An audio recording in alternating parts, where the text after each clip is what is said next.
Republicans. On behalf of our organization, I'd like to thank everyone for coming out tonight. First and foremost, I'd like to thank Young America's Foundation for sponsoring this event. This lecture is part of the Fred Allen Lecture Series. Events like this would not be possible without the generosity of individuals like Fred Allen, so we are extremely grateful. Finally, I'd like to thank the members of the College Republicans, university administration, event services staff, police officers, and everyone else who helped make this event possible. We put a lot of planning into it, and I hope you enjoy the lecture. Now, before we begin, I've been asked to read the statement that the university released this week.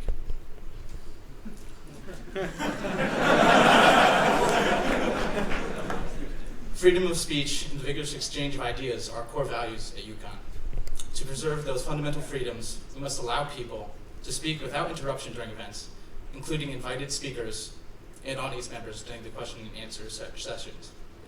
Preventing people from exercising their rights goes against our identity at the university, and anyone who does not follow these rules may be removed by event staff. Thank you. Now, this event will consist of a lecture followed by a Q&A. I would encourage any of you that have questions, I'm sure there are 500 of you, I'm sure we can think of a few questions, to come up after the lecture's given and participate in the wonderful thing that we call the exchange of ideas. The First Amendment is fundamental to the university setting, not only our great nation. So, thank you. Now, ladies and gentlemen, I have the great pleasure of introducing our guest for the evening. Mr. Shapiro is editor-in-chief of the Daily Wire, the fastest-growing conservative talk show website in the nation. He's also host of the Ben Shapiro Show. I'm sure many of you are fans. A Fox News contributor and a conservative commentator. Now, I won't take any more of your time up because I'm not that interesting. So without further ado, I'd like to welcome onto the stage Mr. Ben Shapiro for our lecture.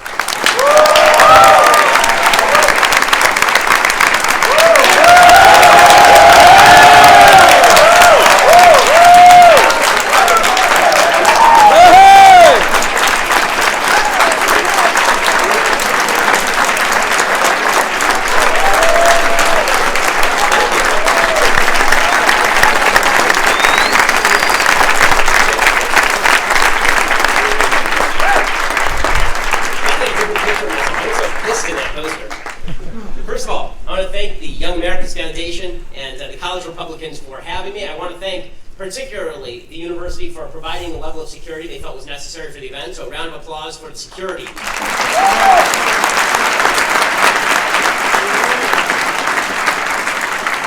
I'm looking forward to having a nice cordial event where we exchange ideas and don't yell at each other and don't steal notes. By the way, if you do try to steal notes, number one, I must warn you, there are a few people who may attempt to prevent you from doing that. And number two, I have hidden copies of my speech under every seat in this room. So you get a speech, and you get a speech, and you get a speech. Everyone gets a speech.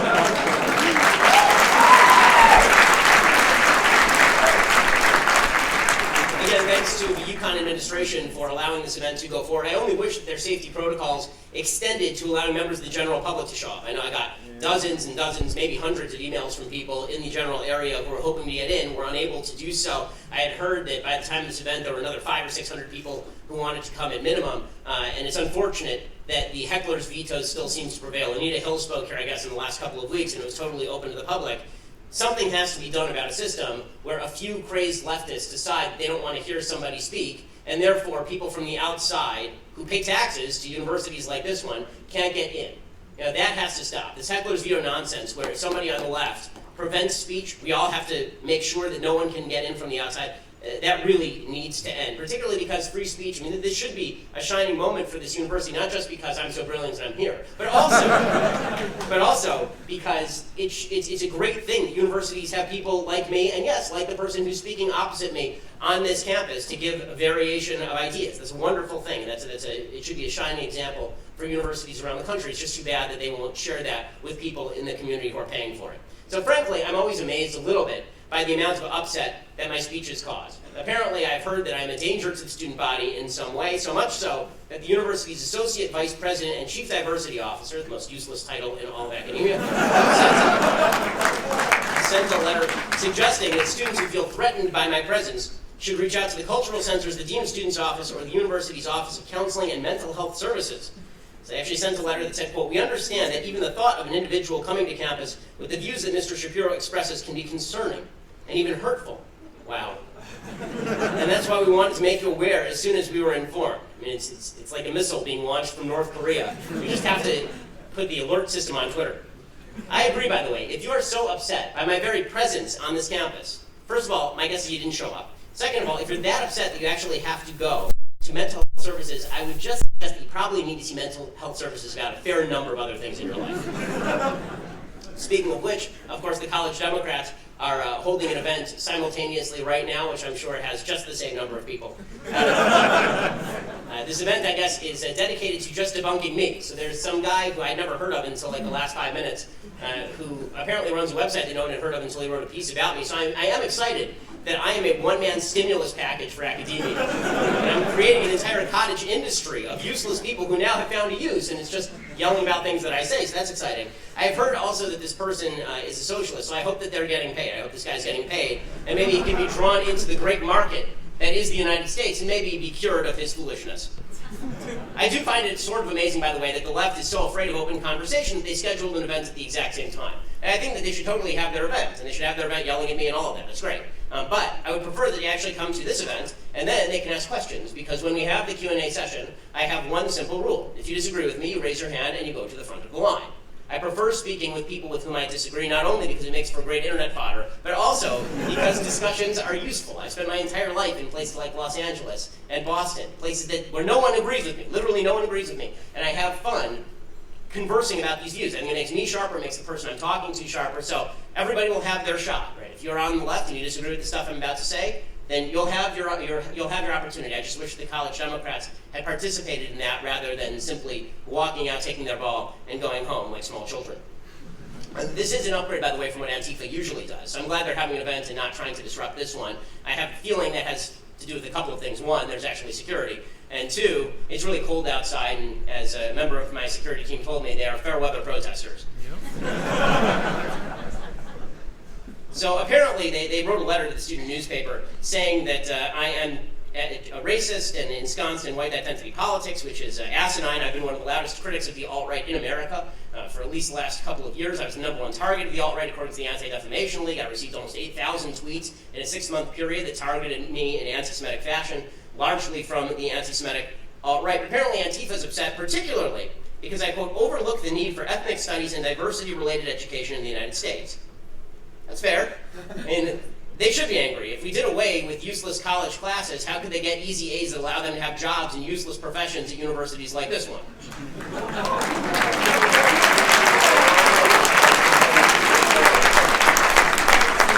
Now, make no mistake, I'm not saying that people of diverse backgrounds and orientations and races shouldn't be on this campus. They absolutely should. Everybody who's qualified should be on this campus, obviously. What I am suggesting is that if you are judging the quality of a group of people by the color of their skin, this makes you the racist, not me.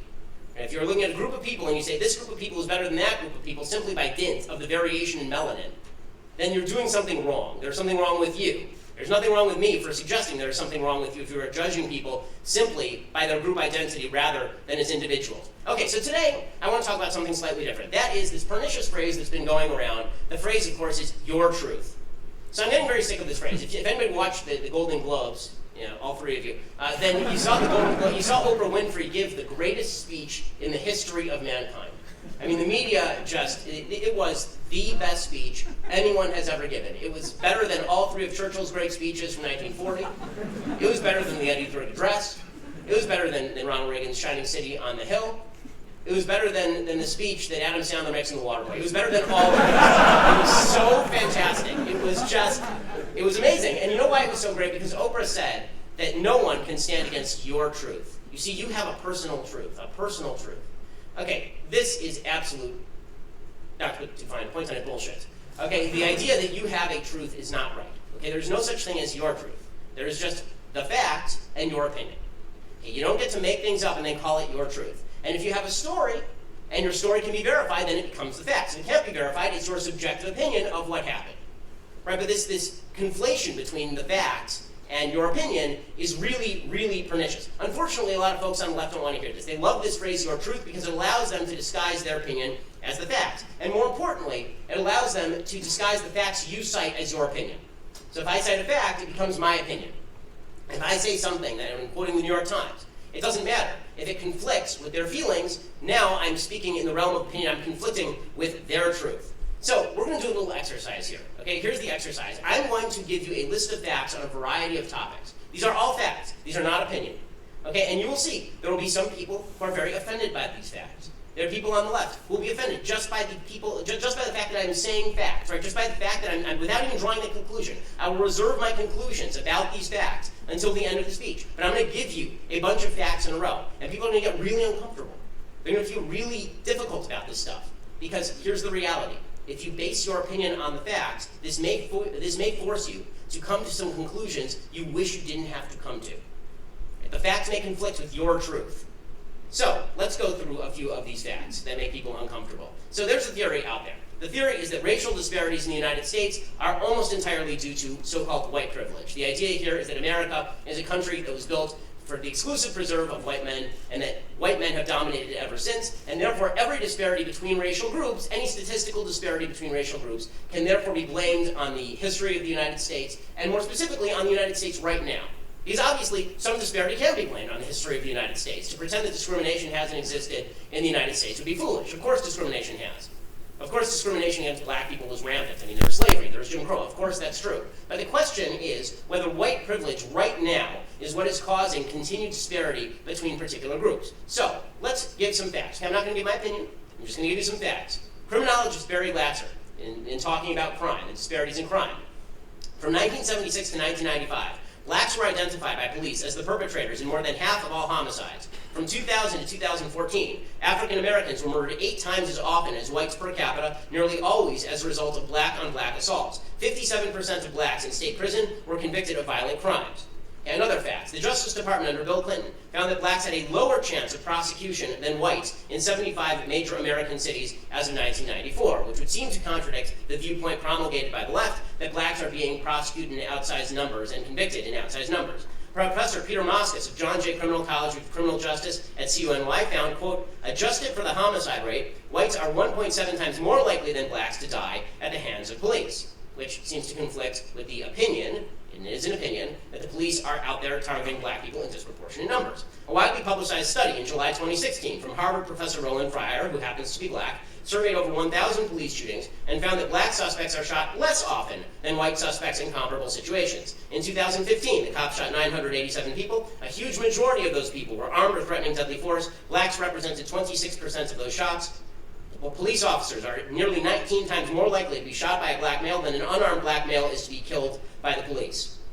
Hey, how about the idea that black people are disproportionately in prison because of drug crimes? Well, the truth is that nobody is really disproportionately in prison because of drug crimes. The vast majority of people in jail are not there because of drug crimes. Just 16% of state offenders, state prisoners, were actually convicted of drug offenses across the United States. Most of those drug offenses involve distribution, not merely holding. So the idea that police are just willy-nilly breaking into people's apartments and then prosecuting them while they're smoking a joint is not true. Just 3.6% of state prisoners across the nation are in for simple drug possession. Most of those people pled down their original charges from distribution. Fully 71% of poor families with children are unmarried. So the idea that black people are disproportionately poor because of racism, there's not a lot to go on to suggest this. Okay, the idea that black people are disproportionately poor, or continue to be disproportionately poor, would be more specific.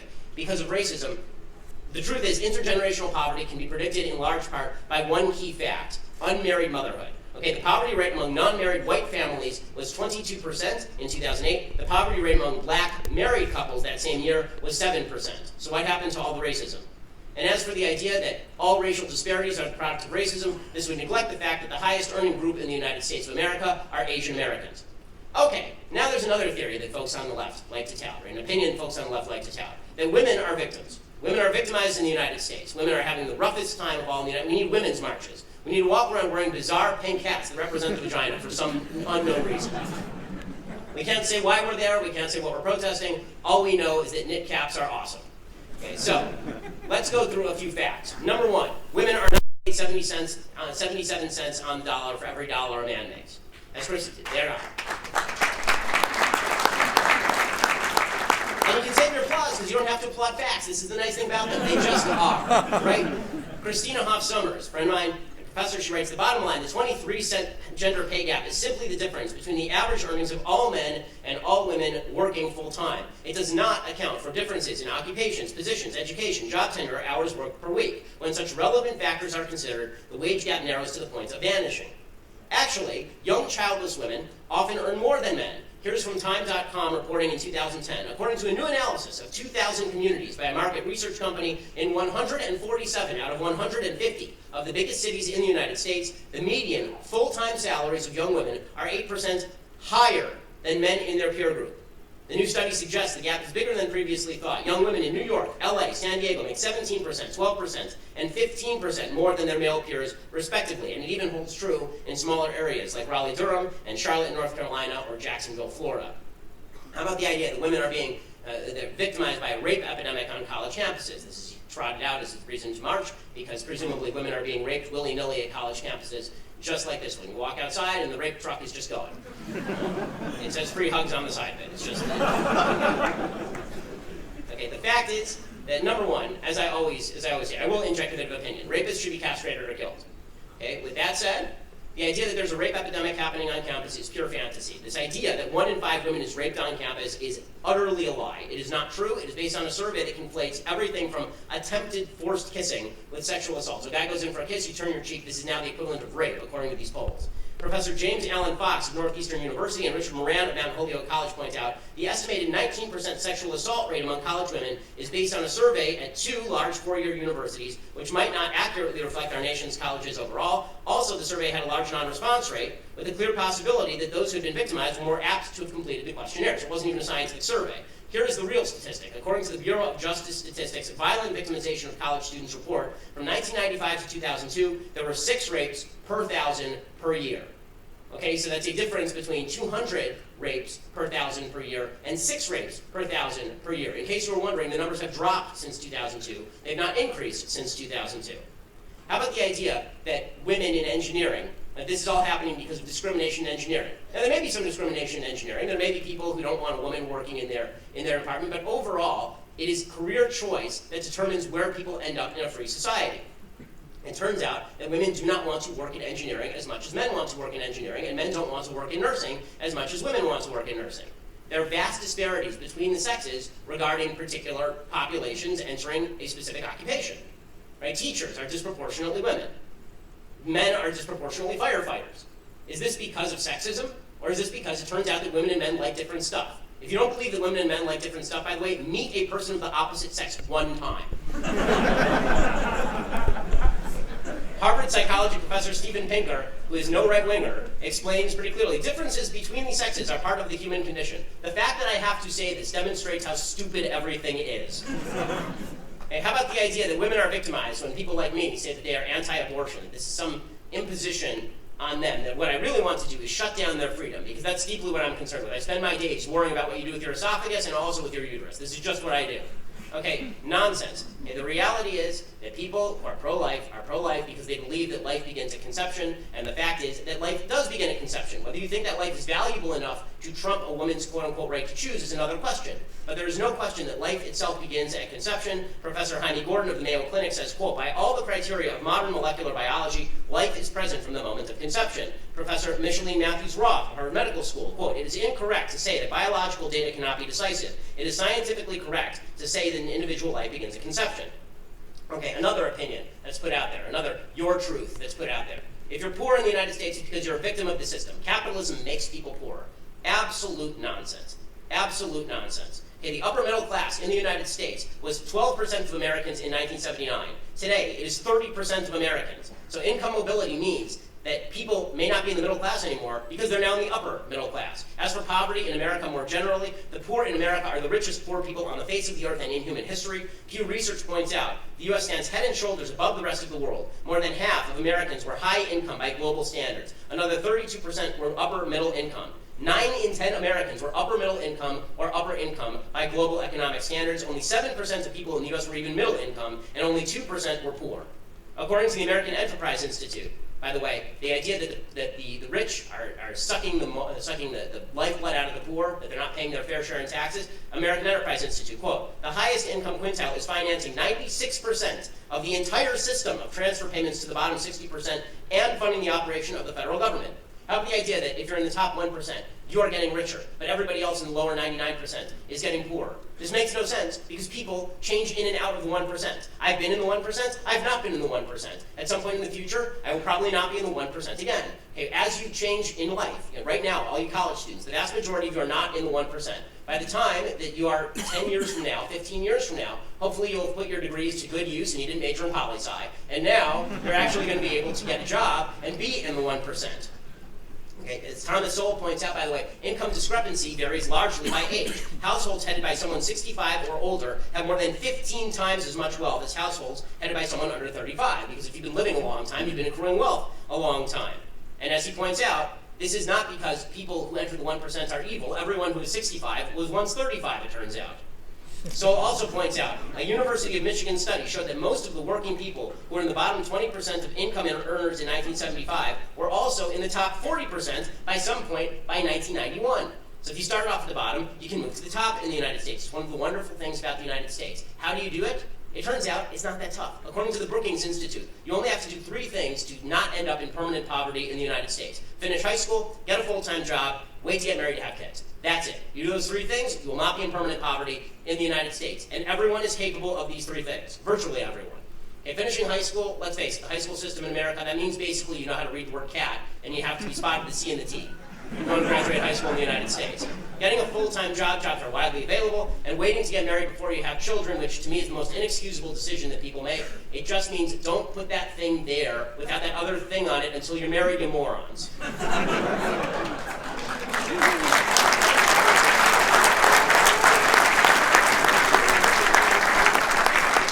The Brookings Institute says, of American adults who follow these 3 simple rules, only about 2% are in poverty, nearly 75% have joined the middle class.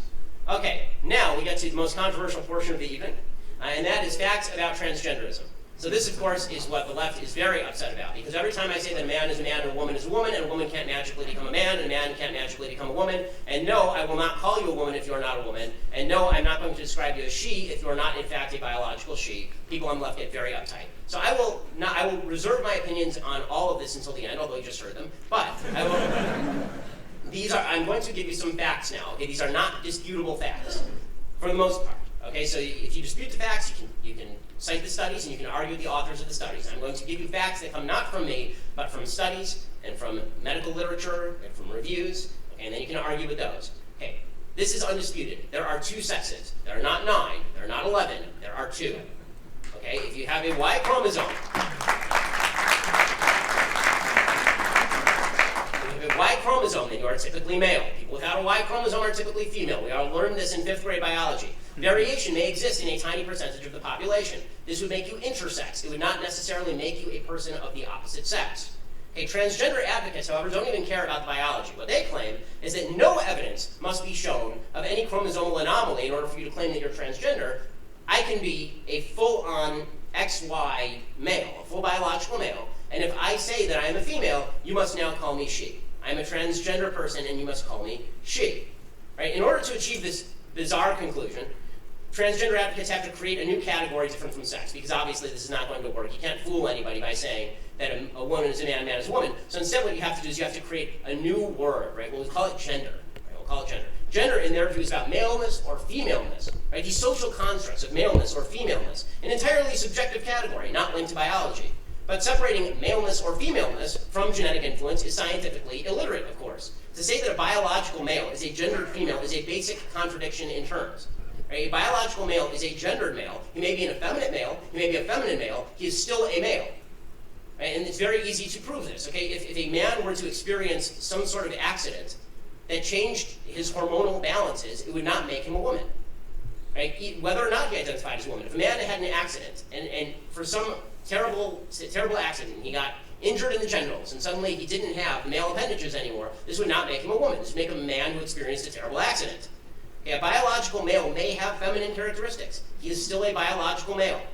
Richard Lippa writes in the textbook, Gender, Nature, and Nurture, quote, Some researchers have argued that the word sex should be used to refer to the biological status of being male or female, whereas the word gender should be used to refer to all the socially defined, learned, constructed accoutrements of sex, such as hairstyle, dress, nonverbal mannerisms, and interests. However, it is not at all clear to what degree differences between males and females are due to biological factors versus learned and cultural factors.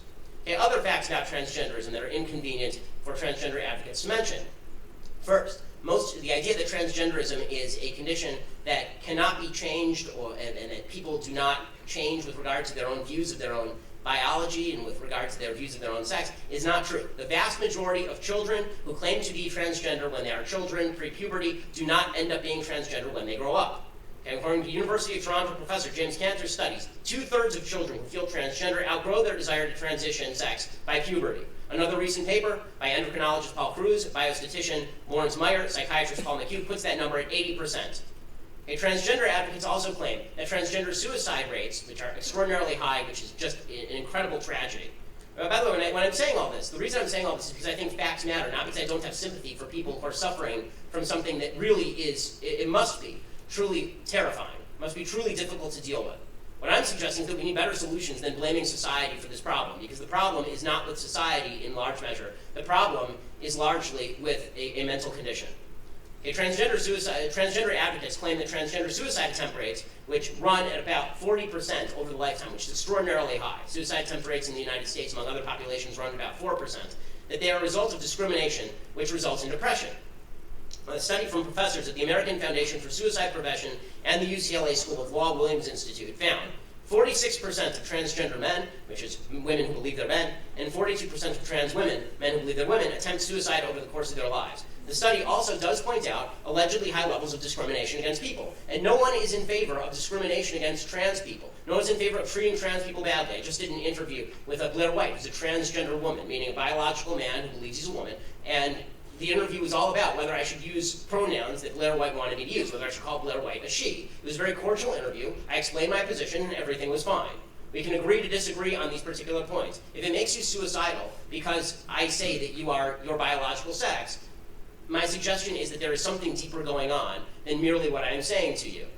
By the way, the linkage between quote-unquote bullying or disagreement and suicide is not proved at all in wide varieties of population.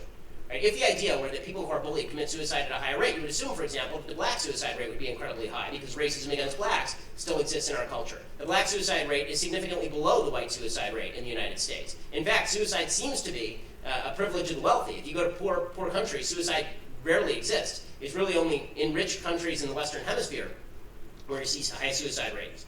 Okay, how about the idea that discrimination, though, is causing the suicide? Well, the same study from the American Foundation for Suicide Prevention and the UCLA School of Law investigated people's suicide rates if they were identified as a member of the opposite sex or a member of the sex to which they claimed membership. Okay, so the suicidality rate among transgender women who say people identify them as transgender regularly is about 45%, according to this study.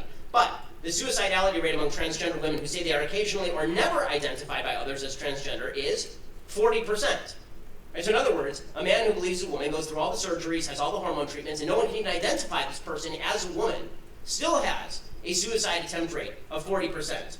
And the suicidality rate among female to male transgenders is identical, whether or not people can identify them as transgenders. The evidence that transgender surgery, by the way, mitigates suicide risk is mixed. It is mixed. There are studies that say yes, there are studies that say no. A 2004 review of more than 100 international studies by the University of Birmingham found, quote, no robust scientific evidence that gender reassignment surgery is clinically effective. A cohort study from Sweden, released in 2011, covering sex reassignment surgeries from 1973 to 2003, found that transgender surgery recipients were still 19 times more likely to die by suicide than the general population, and stated that, quote, sex reassignment, although alleviating gender dysphoria, may not suffice as treatment for transsexualism. So, everything that I just said, these are all facts. You can argue with the studies, you can argue that the statistics are not right, but you actually have to argue with why those are wrong. You can't just say that my opinion is wrong because my facts are wrong. You need to argue that the facts are wrong themselves. Okay, you actually have to argue with the facts. Now, here are my opinions. You may have gotten hints of them throughout the speech, but here are my clear opinions based on this. You can even argue with it's fair for you to argue with the conclusions I'm drawing. You can say that the premises I'm laying out do not lay to these conclusions. You may say that the facts that I'm laying out aren't sufficient to reach these conclusions, and then you have to explain why. What you don't get to do is say, I don't like your opinion, therefore I will ignore all of your facts, right? My truth is more important than the facts that you cite. Here are my conclusions. When it comes to racial disparities, race does not cause crime, obviously. Right? Culture causes crime, which is why poverty tends to correlate very highly with crime, regardless of population, but is not the same among all population groups.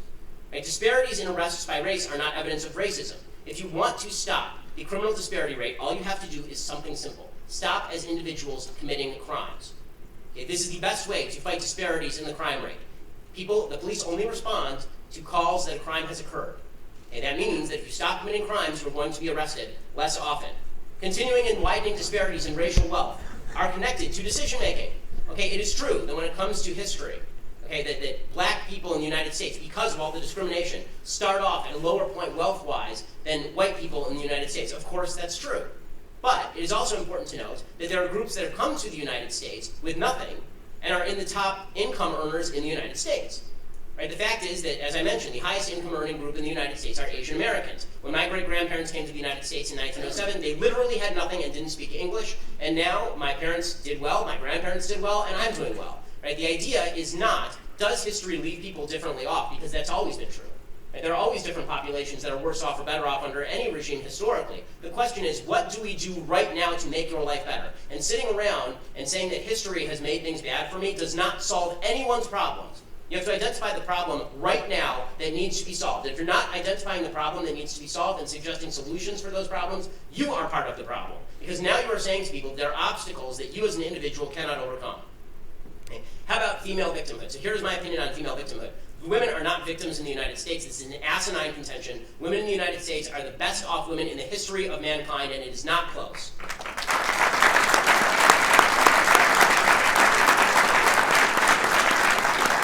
When it comes to men victimizing women, we are with you. My problem with the Me Too movement is not that they are calling out bad men doing bad things. More of this. Name them.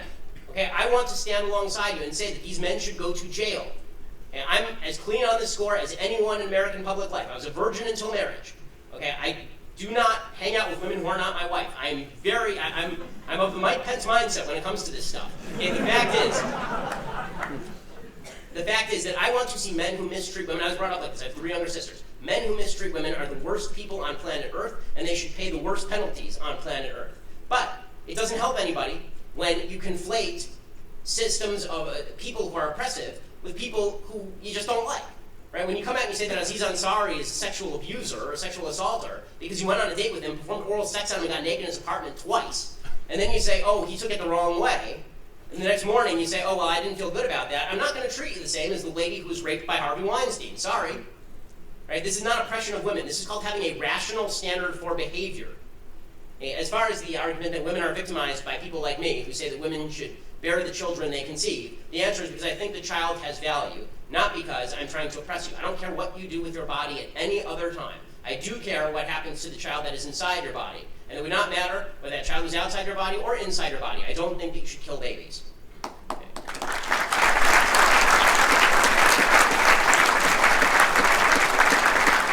On income, here is my conclusion from the facts that I have cited.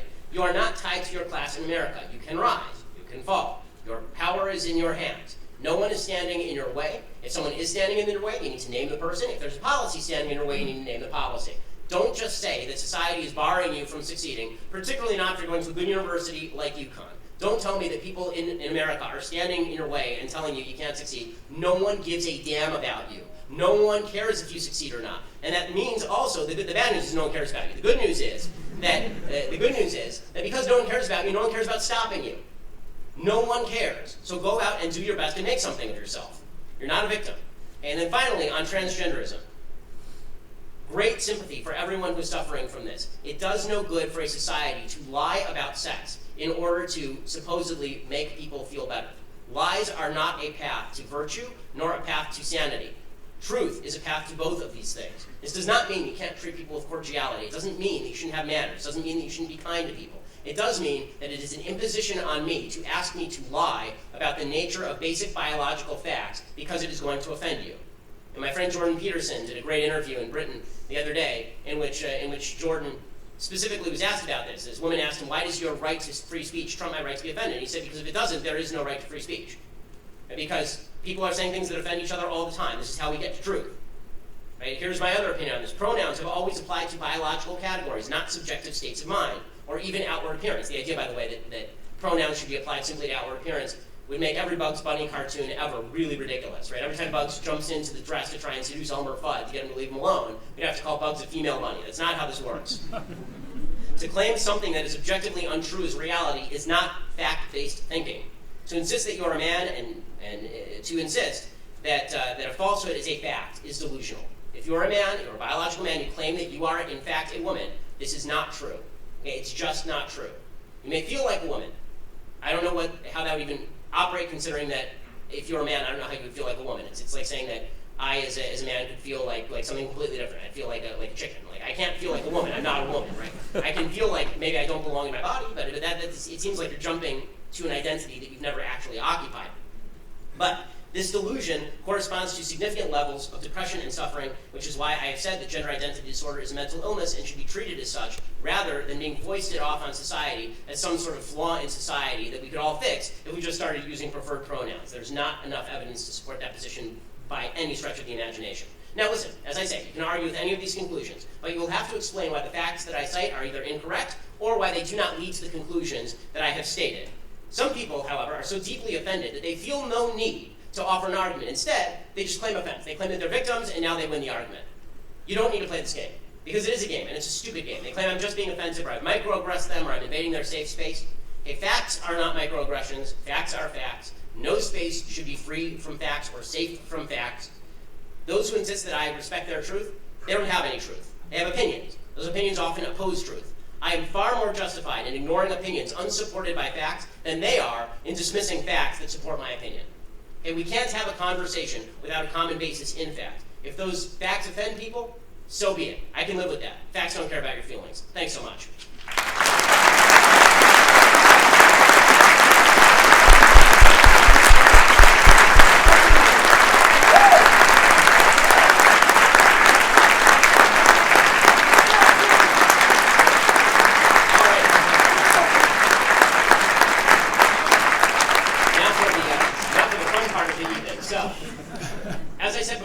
Disagrees, raise your hand. You get to go to the front of the line. I always like to talk with people who disagree. So let's do that. Which side is the microphone on? It's over here. So are you walking around or are people lining up? We're going to have people come around the back and form a single file line against the wall.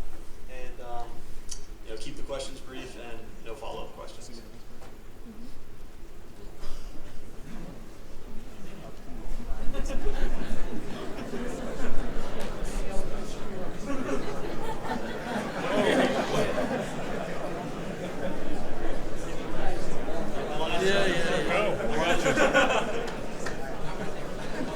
I got this on Facebook Live. I got 1 million people watching, and I feel horrible to walk away. Just wait for my battery to die. Does this load automatically to battery die? No? All right, whenever we're ready. We're going to kill it now, folks. Question. Hi, Ben. Nice to meet you. I'm Peter. Nice to meet you. So I go to high school right over E.O. Smith, and a lot of my friends liberal. It's a pretty liberal atmosphere.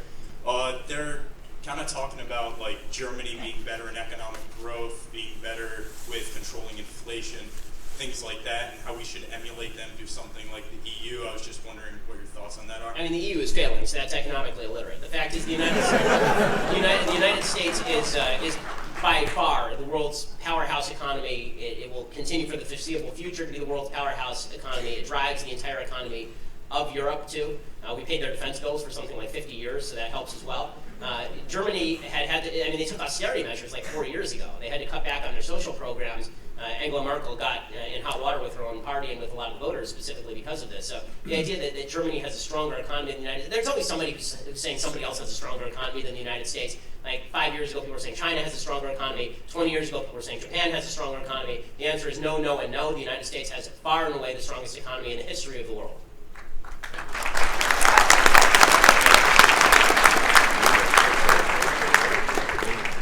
Hello, Ben. My name is Marian. Hey, nice to meet you. Nice to meet you as well.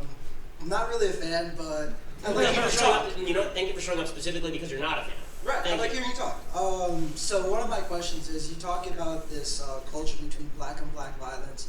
What is your solution then to that? Don't commit crimes. I mean, that was, I feel like there's a bigger issue. I mean, my broader solution really is that these communities require more police, not less. There's a woman named Jane Levy who writes for the LA Times. She's actually on the left. And she wrote an entire book about how a lot of the disparities in crime, particularly in black communities, were due to racism, but not in the way that we think of racism like white cops going in and beating people up in black neighborhoods, but because white people basically said to black neighborhoods, take care of yourself.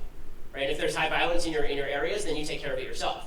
That leads to higher tribal levels of violence in any society, right? Whenever there's not an enforcement mechanism in place to actually stop crime, then the crime rates go up. And in fact, you know, the broken windows theory in New York City has saved an enormous number of black lives because the police were actually present and active. You need more active, present police hunting down people who kill other people.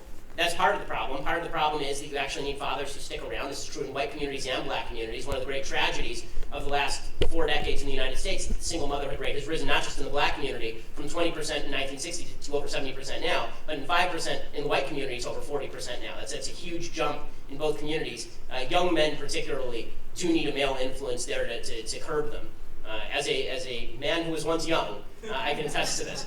So I think that that's another aspect. And obviously, once you actually lower the crime rate, then you're going to get more economic growth. This is what's happened in particular areas of New York, where once the police were actually able to go in and shut down crime in particular areas, then suddenly businesses could come back in. They weren't afraid of being robbed. And suddenly people were willing to live in those areas who weren't willing to live before. This is gentrification, and gentrification is a good thing. Right? The left has opposed gentrification by suggesting that, oh, it's people throwing people out of their historic homes and all this nonsense. The fact is that if the quality of life in an area gets better, not worse, that seems to me an undeniable good. Right? So if the area gets better, that's gentrification. If the area stays crappy, it's ghettoization. I mean, there has to be some solution. You can't just claim that when things get better, that's racism. When things get worse, that's racism also. Right? So the reason that New York City has gotten better is because of increased policing. So increased policing, a cultural focus on fathers staying in the home, and mothers not bearing children out of wedlock, and an individual commitment not to commit crimes. So just following up real quick after that. So would you say the solution then is to improve education in that sense, teaching these people early on to stop doing these things? I mean, I honestly don't think that the quality of the educational system is heavily connected to crime. Just because I don't think that schools are the folks who teach people not to kill each other. I think that's usually your parents. So I think that the quality of schools is more a reflection of the poverty of neighborhoods than it is the cause of crime rates in neighborhoods. I think it's more of an effect than a cause in other words. Okay, thanks so much.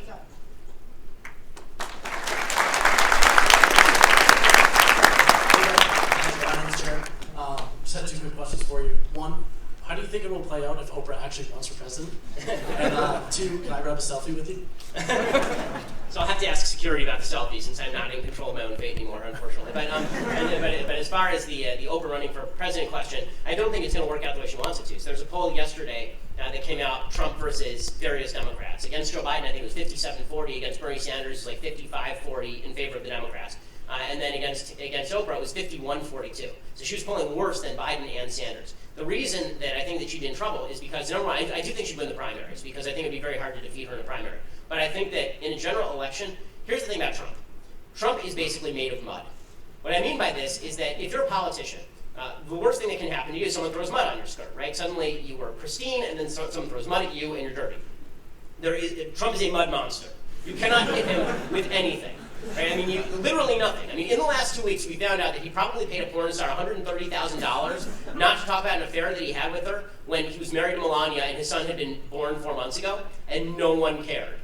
Okay, that right there is the sign of a candidate who you can do nothing about, right? What that means is that Trump is never going to be a 60% guy, but he can be a 45% guy because he's already gotten 45, 46%, and that means that he can duplicate his performance of last time, and nothing you say about him can drag him down. Oprah is almost the opposite. So Oprah starts off at 51%, but that's because everybody thinks of Oprah as kind and wonderful, and everybody loves Oprah, yeah. And then it'll turn out that people will start digging into the school that she ran in South Africa for years, and that had 2 separate, pretty brutal sex scandals against children. Or they'll start digging into all of the weird health conspiracy nuttiness that she's done on her show. And the minute that people start actually tossing mud at her, because she's considered angelic, that mud shows up on the white skirt a lot better than it would show up on Trump. So I think that she should be a lot weaker, a stronger candidate in the primaries than people think, a weaker candidate in the general than people think.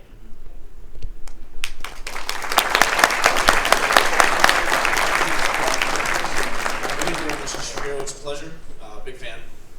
My question has to do a little bit with Jordan Peterson. Mm-hmm. The recent hysteria with Canada's Bill C-16. Yes. With the compelled speech law, right?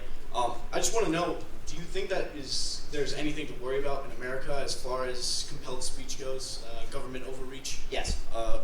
And so I think that anti-discrimination laws are going to be used as an excuse to crack down on religious institutions and people who disagree. So the way this will happen, because that's what Bill C-16 is, it's an anti-discrimination law. The idea is that you are discriminating against people if you do not use the proper pronoun.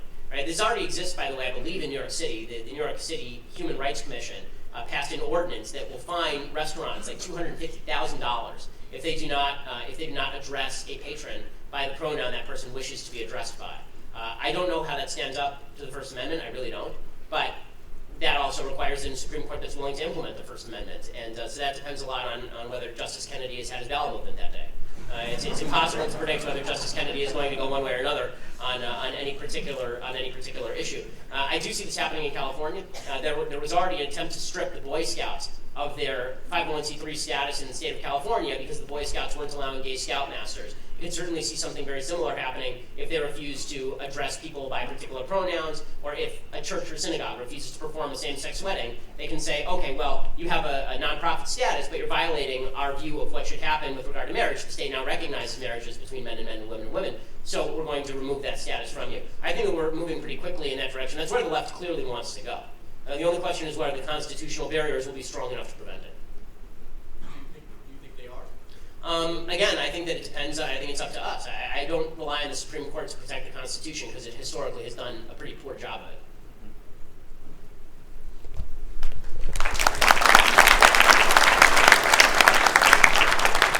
Thank you so much, Mr. Shapiro, for being here. It's truly amazing that you were able to come. My name is Justin, and I have one question for myself and one for my brother, who unfortunately couldn't be here. Mm-hmm. He asks, what actual actions that Trump has taken do you like and think are beneficial? So there are a bunch of them. So I've actually been asked to grade Trump on policy before, and I say is that on executive policy I give him an A-. On legislative policy I give him a C. It would have been a D except for the tax bill. And on rhetoric I give him an F. Because, I mean, I like complete sentences. But when it comes to his policy, I mean, Justice Gorsuch is great. The cuts in regulation are great. Moving the embassy to Jerusalem is great. The tax bill is really good. The attempts to take land out of the hands of the federal government and open it up to development is a very good thing. Half of the land in the West is owned by the federal government or run by the federal government. The new religious freedom regulations that he's promulgating in HHS, all of these things are very good things. So I think that on policy, he has been quite good, at least as far as he can do it with a Congress that's so fractious. Again, on rhetoric is I think where he's done the most damage. And I will say this, in evaluating Trump, I don't just evaluate him on policy. So I think a lot of conservatives want to say, his policy is good, so why aren't you happy? And the answer is, I'm happy with his policy. Right? But being the president is about more than policy. It's also about, can you help build the social fabric? Can you make America a place that is more unified, not less unified? Can you make the country a better place to live because people don't hate their neighbors? And on that score, I don't think that the president's done a very good job at all. I think on the score of policies that I like, he's done great.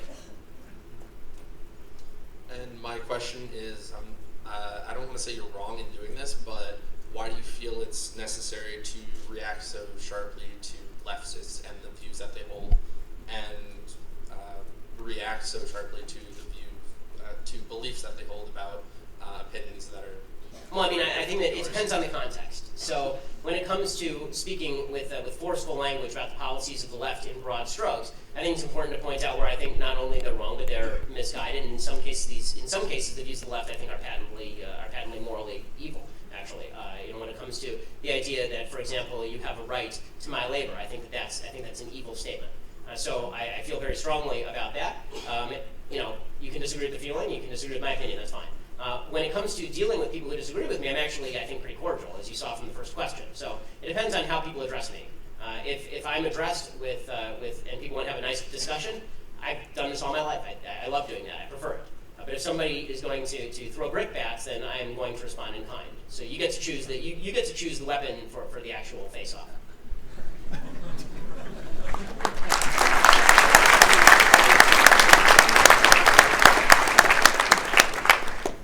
First, I'd like to say thank you for coming, especially after the reputation we developed last year. So my name's Ian. I don't necessarily agree with you in everything, but that's why I came here. I'd rather be here than my own echo chamber. Well, thank you.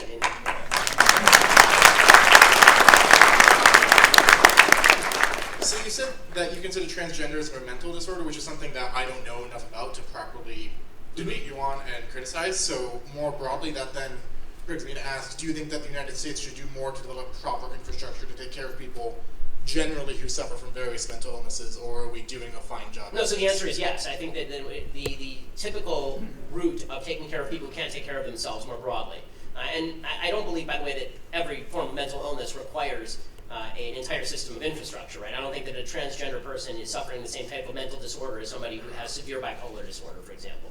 And my grandfather on my father's side, my dad's dad, suffered from either manic depression or actual schizophrenia and had to be institutionalized for a while. That's a different thing than transgenderism, for example. So the treatments are not the same for every mental disorder, of course. But the idea that people who can't take care of themselves need some sort of net is well established in sort of American public life. But I would suggest that the place that you start is the place that everyone starts when they need help. You start with the family. If the family can't help, then you go to the community. And I mean generally the religious and social community. If that can't help, you go to local government. If that can't help, state government. If that can't help, federal government. One of the great tragedies of our mental illness system is that it's been federalized. So it used to be that local and state communities were largely responsible for funding mental health facilities. In the 1960s, JFK, because he had a sister who was mentally ill, thought that the federal government could do a better job, and he actually imposed from above a federal system in terms of mental illness and how to take care of people who are mentally ill. That actually removed responsibility from states. States just threw the burden onto the federal government. It's made facilities worse. In the 1970s, there was a vast release of people who were mentally ill and probably shouldn't be on the streets onto the streets. That led to a significant uptick, for example, in homelessness. A huge percentage of people who are homeless across the nation are people with severe mental illness who need to be on drugs. And are not being given their drugs and are being told that it's an aspect of freedom to live on the streets and live in misery. I don't think that's right at all. So that's my short answer as to what we need to do with people who can't take care of themselves.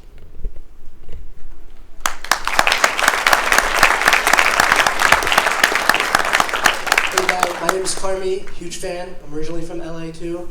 Moved in 2012. Why would you move to this weather, dude? Well, my dad's a rabbi, so he moved. Oh, okay, fair enough. So do you think the GOP brings election with gerrymandering and voter ID laws? And specifically with Roy Moore, the Roy Moore election, 97% of black people voted for Doug Jones. People say that they saved the election. Well, I mean, so as far as voter ID, I do not think that voter ID is discriminatory.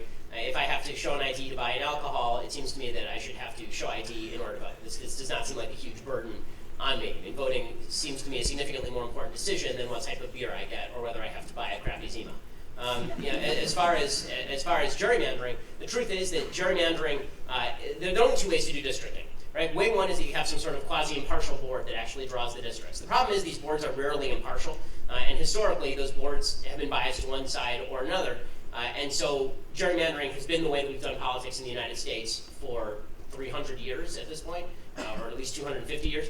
So the idea that that is something out of balance or crazy is sort of ridiculous, especially because the argument seems to be that once Republicans enter power, then they can gerrymander the districts, so Democrats never get elected again. Literally 2 years ago, the Democrats had the presidency, and in 2009, right, I'm old enough to remember this, in 2009 the Democrats ran everything, and Republicans were never going to win again. And then Republicans won the House and they won the Senate. Now it probably looks like Republicans may lose the House, despite the gerrymandering. And then, it'll happen, the Democrats will gerrymander it right back, right? This is what happens in state legislatures all around the country. So the idea that it's some sort of grave thing that we have to be deeply concerned about, I don't see the evidence that it's super grave. I'm open to the idea that there's a better solution than gerrymandering. I'm just not sure that the solutions that have been proposed, these sort of bipartisan boards, that those are necessarily the proper solutions. Thank you very much. And may I also take a selfie with you, possibly? Oh, well, I don't think the other guy got you, so that's kind of unfair. But we'll see if afterward we can do some selfies.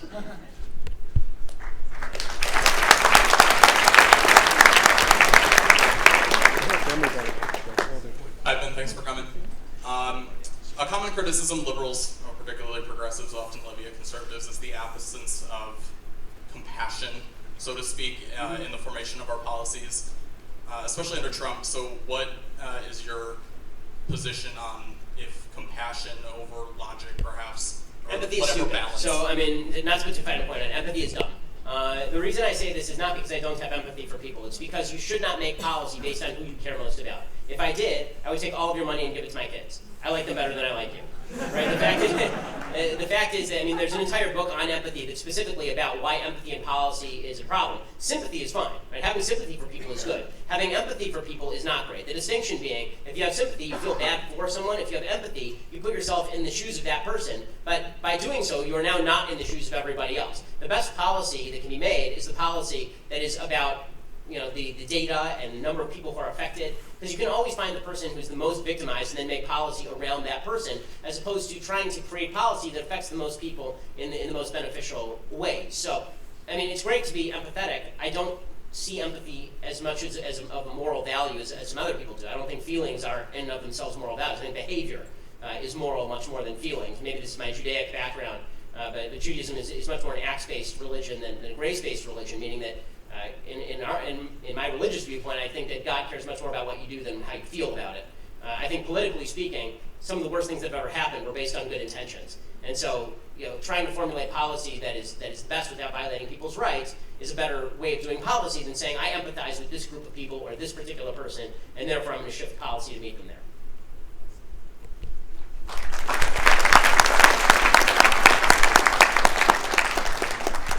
Good evening, Mr. Shapiro. My name is Josh. It's a pleasure to meet you. So, political polarization in America is an increasing problem as the years go by. My questions kind of tie into each other. The first one is, what do you believe is the root cause of this problem? And the second is, how would you go about fixing that? Great question. So, I'm excited about this because I'm writing an entire book on it right now. So, I think that the root cause of the political divisions in American society and Western civilization more broadly is that there is a telos-shaped hole in our heart that is now being filled with tribalism. So that's a very complicated way of saying that telos means purpose for those who are not philosophy students. In the Aristotelian and Platonic view, the way that you derive your value as a human being is by acting in accordance with nature's law, essentially. That if you look at the universe, what you see is that man is a creature of reason. If you act in accordance with that reason, then you are acting in accordance with your purpose. And there's a whole set of virtues that you have to cultivate in order to act best in accordance with your identity as a reasoned person.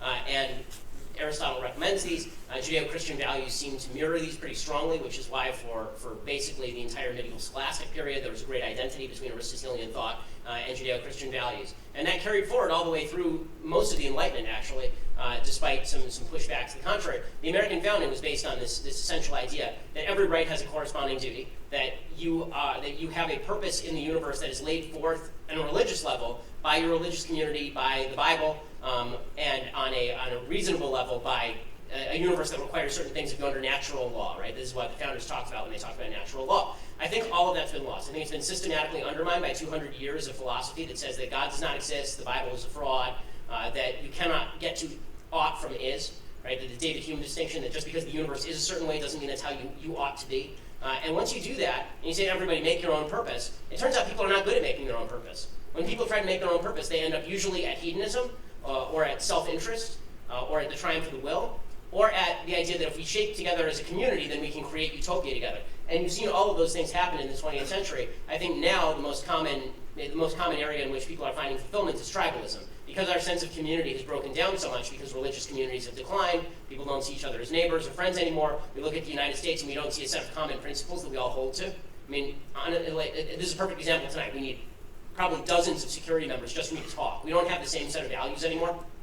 Because of that, people are filling that hole with tribalism. They're filling that hole with, okay, there's a bunch of people who look like me, and therefore, those are my people, and I'll stand up for their interests. And you see this, I think, to a certain extent in the Black Lives Matter movement. I think you certainly see it in the alt-right movement. And all of these tribal movements are deeply disturbing and cut against the grain of Western thought, which has been moving toward individuality and universalism simultaneously for the past several thousand years, and is now moving, I think, in a completely sideways direction, thanks to the undermining of these key concepts. Purpose, individual purpose, the capacity of individuals to take control of their lives, communal purpose, and the capacity of the community to set boundaries around individual behavior, so far it doesn't hurt other people, and also to ensure people's freedom.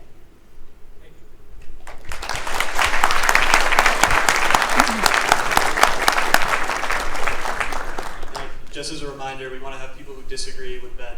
You guys can come skip the line. Yeah, just raise your hand. Hi. No cheating. Yeah, I disagree with you.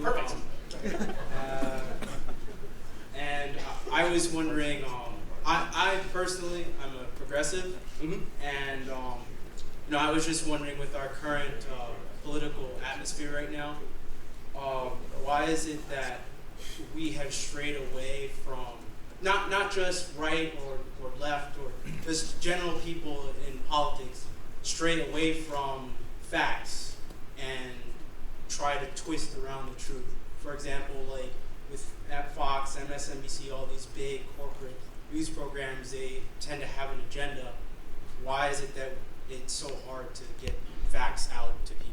I mean, I think it's always been hard to get facts out to people is the truth. I think the narrative has always been more prominent in our mind. What we want to believe. I mean, confirmation bias is obviously a very prevalent thing. What you want to believe, you tend to believe, and you tend to look for excuses to believe it. I think that in the era of mass media, where every taste can be catered to, you see that a lot more often, obviously. And so if you think like Rachel Maddow, you're likely to watch Rachel Maddow. If you think like Sean Hannity, you're likely to watch Sean Hannity and have all your biases confirmed. And it's one of the reasons why I hope that I'm at least attempting to present facts, even some facts that disagree with my position, and then explain why those are wrong. And if you present a fact to me that disagrees with my position, I'll acknowledge the facts. I'll either say that it strays from my framework or not. I mean, it's something that I strive to do. Maybe I fail.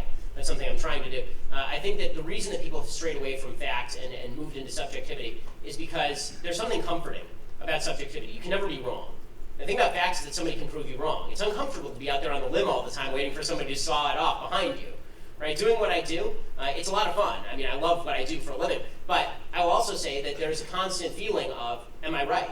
And when somebody says you're wrong, if you're a good person, you think, well, maybe I am wrong. Let me examine that more. And it's uncomfortable to feel like you're wrong. Every time you feel like you're wrong, it means that you have to examine your presuppositions and think about whether you're saying the right things. And so I take criticism seriously, or at least I try to.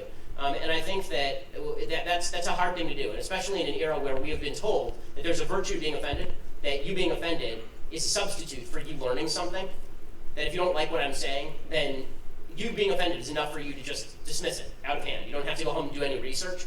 That's made things very convenient for people, particularly everybody's into virtue signaling now. And it's very easy. This is why you see these kind of tsunamis that start, where people will call Steven Pinker a racist. Right? I mean, Steven Pinker is a lefty. Steven Pinker only says that there are differences in biology between men and women, for example. Or he'll say things like I've said, that there are different crime rates in particular communities. And then he'll get blasted for this as supposedly upholding alt-right views. That's because people want to believe that those facts are not right, and so they will blame his motivation and then attribute to him a motivation that he doesn't like. So if we can refrain from questioning each other's motivation and go to maybe where we go wrong in logic, then maybe we can have a conversation. This, by the way, is one of the reasons why, even though I'm an Orthodox Jew, I never cite the Bible in defense of my position, because I know that a lot of people don't believe in the Bible, so we can't have a conversation on common ground here.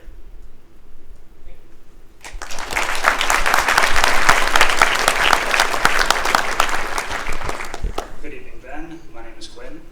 My question stems from attending Turning Point USA Student Action Summit in West Palm Beach just a few weeks ago. Seeing you speak and seeing how attendees were excited about the United States moving the embassy to Jerusalem. While I do believe that the land rightfully belongs to the Jews, I do not think the moral obligation is sufficient reasoning to intervene in this conflict. As libertarians, non-interventionism is a key tenet of the philosophy. Why should we continue funding anything in the Middle East, even Israel, given our track record?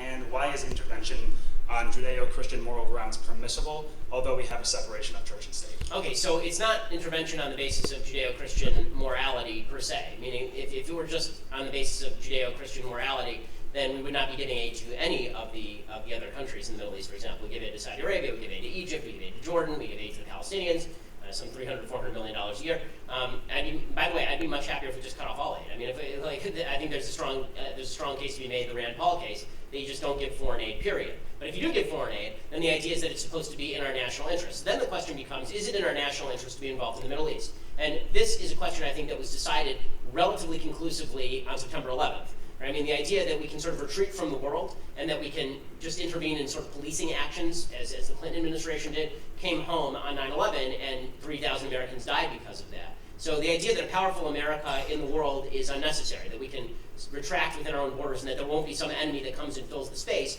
By the way, that does have impact on commerce. That does have impact on our economics. It does have impact on how people live. Now, my view is sort of the view of the founding fathers, which is that we ought not be entangled in permanent alliances. We should always be looking to what is in our interest. But one of the things that defines our interest is the fact that we are a good country, right? We are great because we are good is the idea. that if we were to be a completely amoral country, then we would not be worth standing for, right? We should be, to the best of our ability, balancing moral obligations that we have as the leader of the world, in which capacity we've liberated Europe twice, and in which capacity we've liberated the people of the Soviet Union, and in which capacity we have liberated the people of South Korea.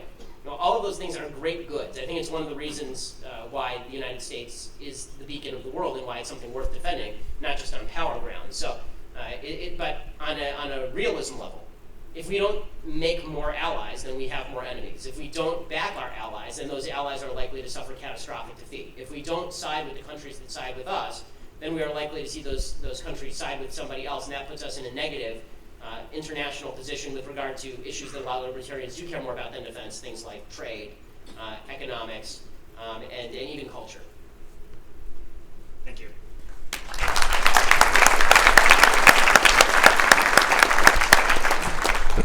Hi, I'm Connor. I was just wondering, I agree with you that like biologically a man is a man and a woman is a woman. I was just wondering what you see the detriment of society, like why we can't like let a transgender like woman be called she or something. Because it is a lie. I agree. To society. So I think there are a couple of reasons. So yeah, sorry, you let me finish the question. That's fine. No, I just want, what do you see? I understand it's lying. Like I was taught not to lie. I just don't understand what is so wrong about that specific lie. Well, I mean, as opposed to other lies, I'm not sure there is anything wrong. I mean, I don't like all of them, but as far as that specific lie, I think that one of the problems that we have is this determination that men can become women and women can become men undermines some barriers between men and women that I think are useful and good, particularly in children. So if I have to teach my 3.5-year-old, or she's almost 4, if I teach my almost 4-year-old girl that she can become a boy, then I think that is not only lying to her, I think it's confusing her, and I think it's damaging to her psyche. One of the premises of the transgender movement is that human minds are completely non-malleable. That oddly enough, men are not men and women are not women, but if you are transgender, that is unchangeable, and that especially among children, if a 3 or 4-year-old has certain feelings, those feelings have to be taken completely seriously. We can't fight against them. We can't suggest that the kid will grow out of it. Instead, we have to say that this kid is inherently transgender. I can tell you, having kids are incredibly malleable. Kids are easily confused. And saying to a child, which is what the transgender movement would like to do, I mean, they're having drag shows in kindergarten now in some areas. When you do that, when you confuse kids about gender, you're doing the kids no favors. You're doing them or you could be doing significant damage to kids. Kids should not be confused about their biology. Kids should not be confused about their gender.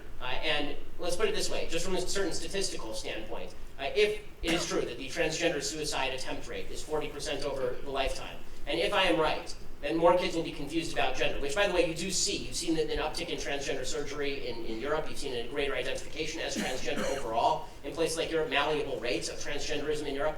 If that's the case, then you're raising the suicide rates, presumably, if there's an association, between for young people who are now confused about gender. So I'm not in the mood for countenancing lies about what men and women are, specifically when I think that there is a goal of redefining a key term for the entire society. I was just wondering. Yeah. That's all. Yeah.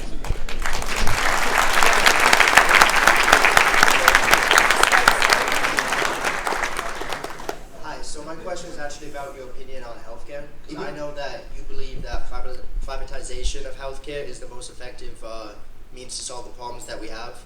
Yet besides thought experiments, I really haven't seen any evidence for that. For me, when you look at the facts, look at more socialized programs such as Canada, they spend 10% of their GDP on healthcare, and yet their life expectancy is in the low to mid 80s. You look at the UK, and they spend 8.8% of their GDP on it, and the life expectancy is also in the 80s. But then you look at the United States, we have a more privatized system. We spend 15.4% of our GDP on it, and yet our life expectancy is lower. So my question is, why do you?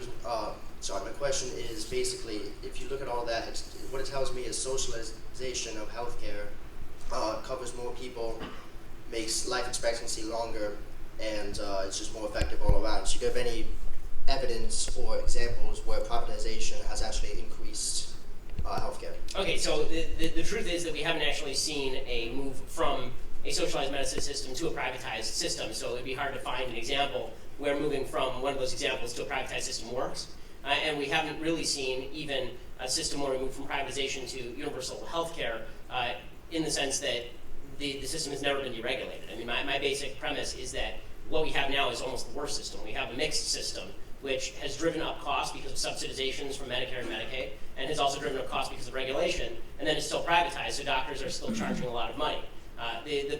The best example that I can use is a small scale example because it doesn't exist in large scale. By the way, we can talk about problems in socialized medicine systems. We can talk about the fact that there is rationing of healthcare that does occur in places like Canada and Britain in a way it doesn't with regard to surgery, particularly in the United States. We can talk about cancer survival rates in the United States, which are better than cancer survival rates in socialized medicine countries. We can talk about the fact that it's not, you really shouldn't statistically compare life expectancy between Canada and Britain and the United States because the populations are incredibly different. Just in terms of ethnic diversity, the ethnic diversity in the United States is very different from the ethnic diversity of Canada, right? Canada is nearly homogenous. The ethnic diversity in the United States is very different, and different ethnic groups do have different health problems. For example, heart disease is more prevalent in black men than it is in white men. That's just a fact. That has nothing to do with moral culpability or anything. It's a reality that is taught in medical school. It's the way they profile patients. So you'd have to find a comparable population to start. Then you'd have to actually model it out. But the best example that I can think of is, let me backtrack for one second before I get to the example. The theory is that the shortages in healthcare are largely driven by lack of supply, not rationing of supply. So there aren't enough doctors is the problem. If you had more doctors in open competition, it would drive price down. Now, the best example of this is in laser eye surgery. So laser eye surgery in the United States is almost entirely deregulated. It's not covered by insurance for most people. It's considered an elective surgery. And that means that doctors actually have to compete on the open market. One of the big problems in our healthcare system is if you walk into the doctor's office and you say, I want an x-ray, how much will it cost me? The doctor literally will not tell you. The doctor literally can't tell you because they have to run through the insurance company, they have to bargain with the insurance company, they may be covered by this insurance company, but that insurance company. In a socialized medicine system, they just say zero. Well, that leads to an increased demand because there is an elasticity of healthcare demand, and that leads, in essence, to shortages in healthcare supply. Overall, that means that people may live longer because people can access healthcare whenever they want, supposedly, but it also means that when it comes to elective surgeries, or when it comes to surgeries that can be delayed, those are delayed very often, and that's something you see from the National Health Service. When it comes to completely privatized systems, if there were complete transparency in price, then you would see an actual supply-demand curve. This is what you see in laser eye surgery, which used to cost $20,000 an eye, $10,000 an eye. Now it costs like $2,000 an eye because every single doctor went into ophthalmology or optometry. All of them. Right? There are 4 different fields in medicine. My wife's a doctor, as everyone knows, I've said 1,000 times. So that means that virtually everyone in her class went into what they call the ROAD system, right? Radiology, ophthalmology, anesthesiology, dermatology, mainly because those are the least regulated areas of the healthcare system, where you have to deal less with insurance. So I think that there's almost 2 separate questions with regard to healthcare. How well are the systems in Britain and Canada working? And by the way, if I were going to pick a socialized healthcare system that I think works best, I'd pick Switzerland, actually, where there's an actual mandate. But I think that, because it actually is more privatized and there isn't competition in the marketplace. But if you're just talking about what could you do to make the American healthcare system better, we're basically at the worst available point. So if privatization is here and nationalization is here, we are here. Right? We're just at the low point of the curve. So I think if you move in either direction, it will get better, probably, in certain ways worse. I'm also very much afraid of a government that comes in and is going to have to mandate how doctors care for patients. Because one of the problems that nationalized systems have had is people opting out of that, doctors opting out of caring for patients in this way. They've had to import doctors, for example, in places like Britain. There's a shortage of doctors in places like Israel. Because who wants to go through 1,000 years of medical school to make 60 grand a year?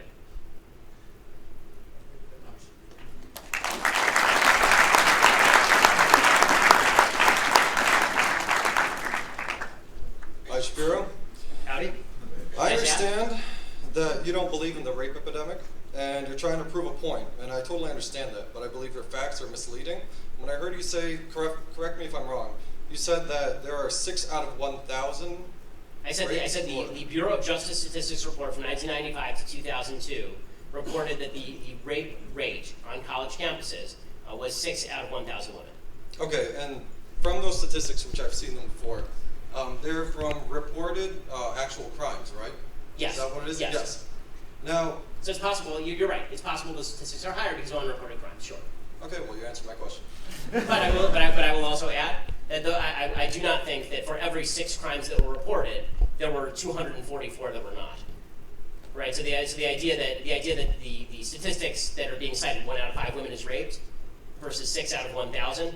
The idea that gap can be crossed simply by people who are not reporting rape, I think that's a large stretch. I'd have to see some statistical evidence to that effect. basically answered my question. The reason I want to bring that up is I hope no one listened and believed just everything you said, because your number, 6 out of 1,000, it's like shocking. To some people, they hear 1 out of 5, and then all of a sudden it's 6 out of 1,000. It's a big gap. Well, it is a big gap, and as I say, even if the gap is not 6 out of 1,000, it is not 250 out of 1,000. Right? People are saying 200, 250 out of 1,000. So you're right. It's you know, in terms of women who are not reporting, but I have no way of actually categorizing that, and you don't have a statistic either. So you're going to have to give me a stat now. Right? I'm using a stat that actually exists. You're saying that that stat comes up short. I'm acknowledging there are limitations to that stat, but in order for you to get to there's a rape epidemic, I'm going to need to know what the actual stat is and how you got there.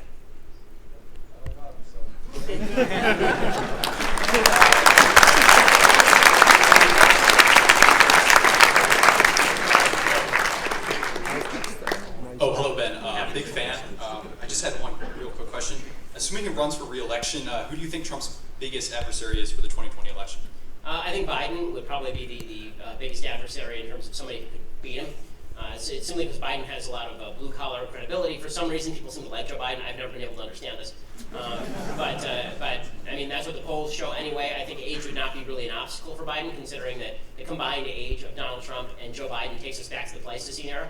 I think that you know, Biden would probably be their best bet. I think they're going to make a very stupid mistake and nominate the most progressive person they can find. They'll nominate somebody like Kamala Harris or Cory Booker, because Cory Booker shouts and cries and largely makes a fool of himself in Senate. But if they were smart, they would nominate Biden. What they would do if they were smart is they would nominate Biden, have him run with somebody like a Kamala Harris or a Cory Booker, and then say, I'm going to serve one term because I'm 70,000 years old. And then just hand it off second term to somebody else, and then Biden's achieved his life ambition, and he hands it off to the next in line. That's what I would do if I were the Democrats, but I don't want to give them advice. So please, guys, please run Kamala Harris or Cory Booker.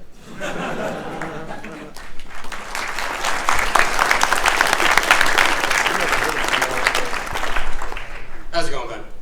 Pretty well. Like a true liberal. Everybody's alive. We're having a good event. No one's been killed. It's great. So, I don't know. I've assumed your answer to this question, so I assume you're going to oppose me. However, what should be done, if anything, about the lack of proportionality of responsiveness to the middle and lower class by Congress, whereas the working class makes up a large majority of the country but makes up less than 2% of Congress?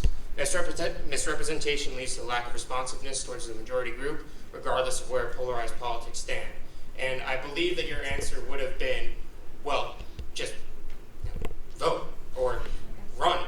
But, you know, I think there are issues that surround this in terms of favoring lobbyists and issues such as So I'm not of the opinion that the class from which you spring determines the quality of your actual candidacy. First of all, the idea that everybody in Congress is rich is not true. There are plenty of people who are in Congress who don't earn a ton of money, and they vary across the spectrum, right? Bernie Sanders is not rich. Dave Bratt is not rich. They are completely polar opposites on politics. Dave Bratt was making like $100 grand a year as a professor in Virginia, and Bernie Sanders was making whatever you make as a legislator from a commune for the last 3 decades.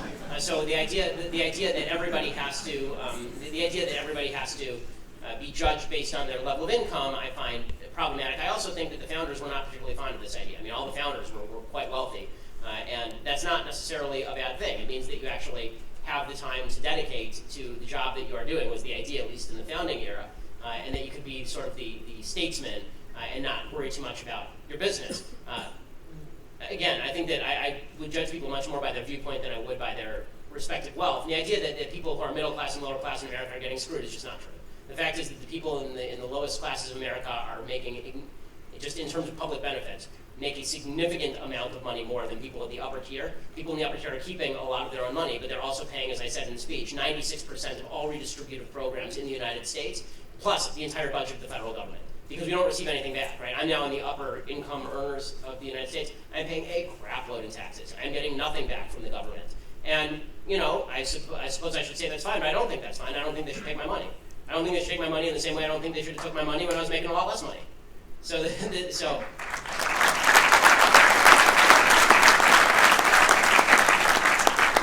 I guess your initial assumption was correct, that I don't really care that much, right? I don't actually care the economic class from which you spring. I care the ideas that you promulgate.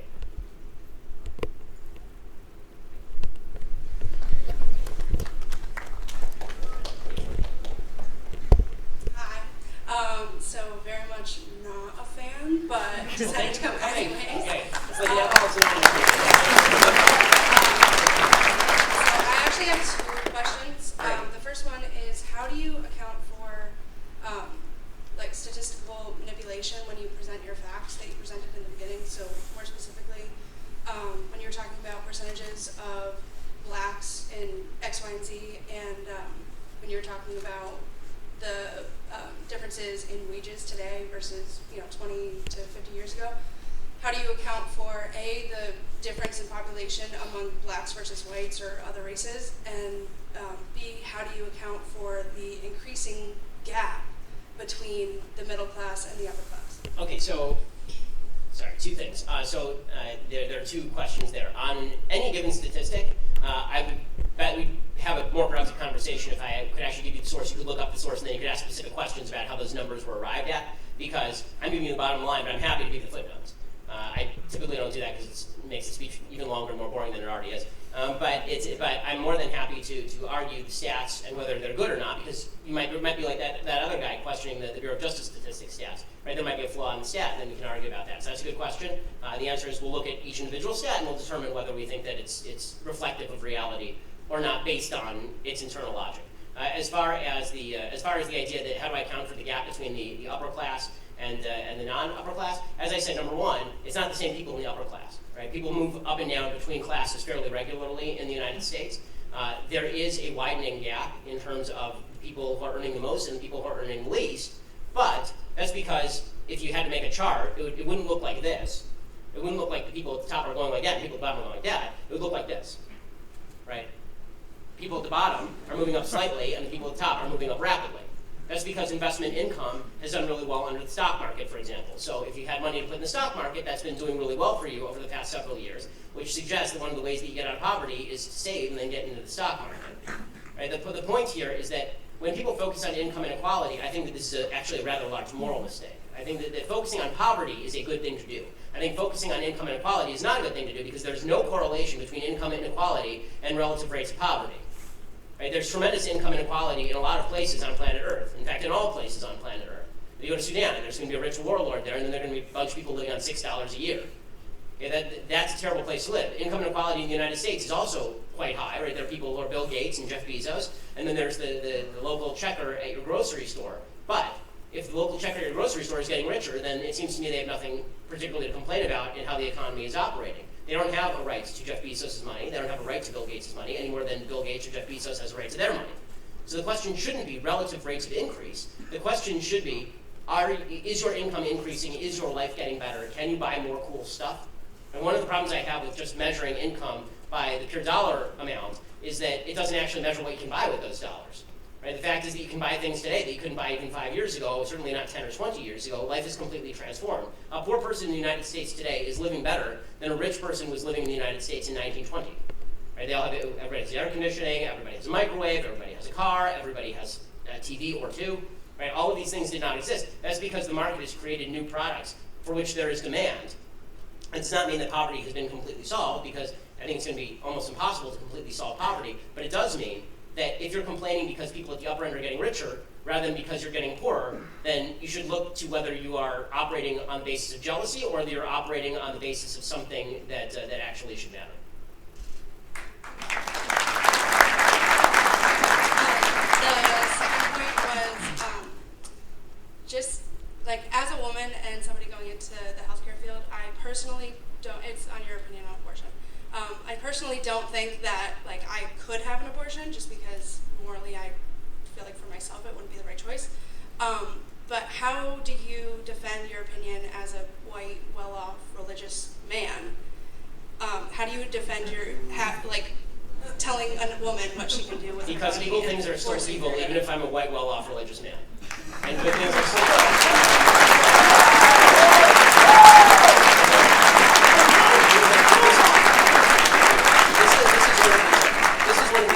Politics points that I really, I don't mean to come down harshly on you, but it is a point that I really have serious moral qualms with. I think it's quite terrible.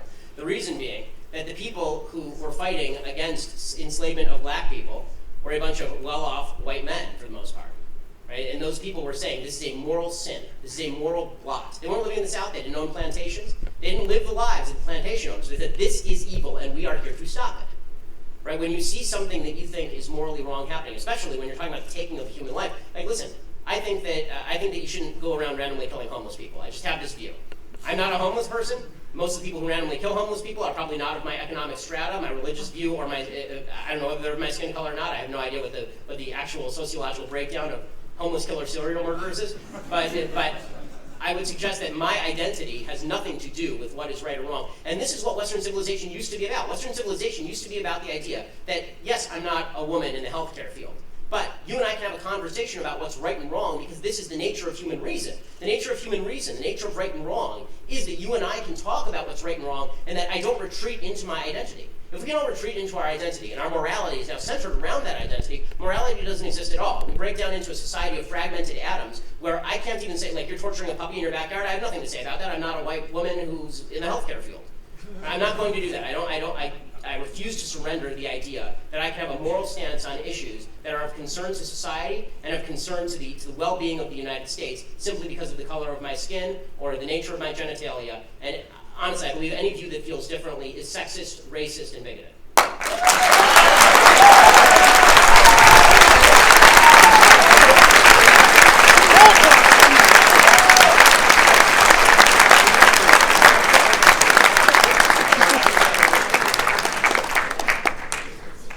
Hi, Ben. My name is Jonathan.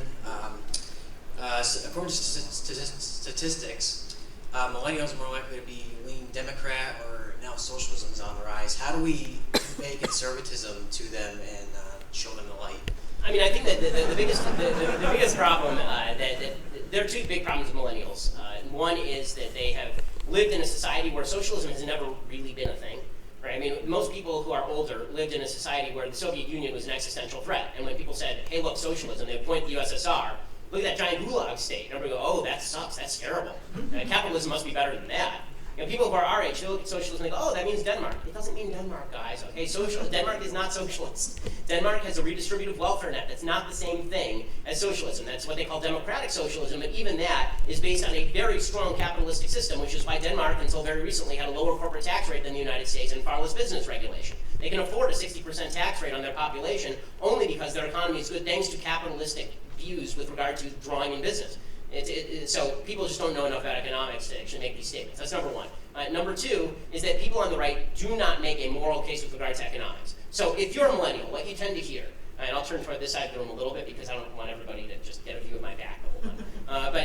What people on the left tend to hear from people on the left about politics is socialism is moral. It's the right thing to do. You're rich, that guy's poor. Wouldn't it be more moral if you were both not quite as polarized on the spectrum? You know, if you have $10, does it really hurt you to give up 2 to that guy who has $3? And aren't you both better off now? And the answer is, just because I exist doesn't mean I get to steal your money. We have to determine how that money got in your pocket in the first place. There's something deeply immoral to suggesting that I am owed something by you simply because I'm here and we're in the same room. Okay, that's not true. I don't know how you got your money. Maybe you worked your way up from poverty.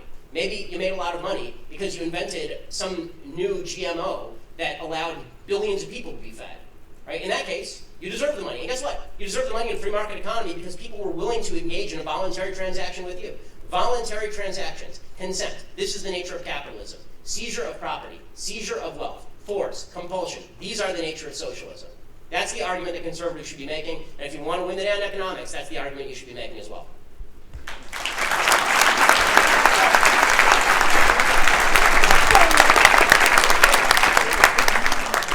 All right, this is our last question. Unfortunately, I'm sorry, guys.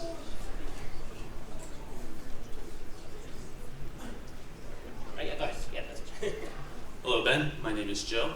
I'm holding my phone because I'm recording for my dad. He's a big fan, so he says hi. That's how I say hi. Yeah. Hey, Dad, how's it going? So I have 2 pretty serious points to address. In 2016, you had put out a list of people that you thought were characterized as the alt-right. And one of them happened to be a philosopher who I hold pretty highly, Ron Paul. And I was kind of curious why you put Ron Paul on that list. Just because Ron Paul was one of the people that inspired me to conservatism. Right, so Ron Paul's libertarian views on government I'm largely in agreement with, and that's not what makes him alt-right on that list. What made him alt-right on that list was a sense of identity politics that amounted to him engaging in relatively open anti-Semitism, unfortunately. Ron Paul wrote for an anti-Semitic newsletter in Texas. He wrote a book in which he equated anti-Zionism and anti-Semitism, and then basically said that he was anti-Zionist. He's been involved with soft-pedaling members of the alt-right for a long time. I think that the idea of him as a pure alt-right figure might be a bit of an exaggeration. Maybe you want to say that he is friendly to the alt-right. At least a lot on the alt-right are friendly to him. But the relationship in terms of foreign policy, I would say he's a paleocon who verges on alt-right. Not everybody who's paleo, maybe you're right. Maybe the idea is that he's not fully alt-right because he doesn't espouse a white supremacist view that says that white people are superior to other people, but he is fully in line with an anti-Semitic view that views Israel as the font of all evil in the Western world, and he has given aid and comfort to a lot of folks on the alt-right. So I think that's probably a fair criticism. And for my second point, this is the more serious one. Do you think you're more handsome than Tom Cruise? My wife does, which to me is the only thing that matters. I mean, as long as I'm good with my wife, I'm a happy camper. So I think I'm more handsome than Tom Cruise. That's a new one. I never. So I will say when he was 25, no. Now maybe.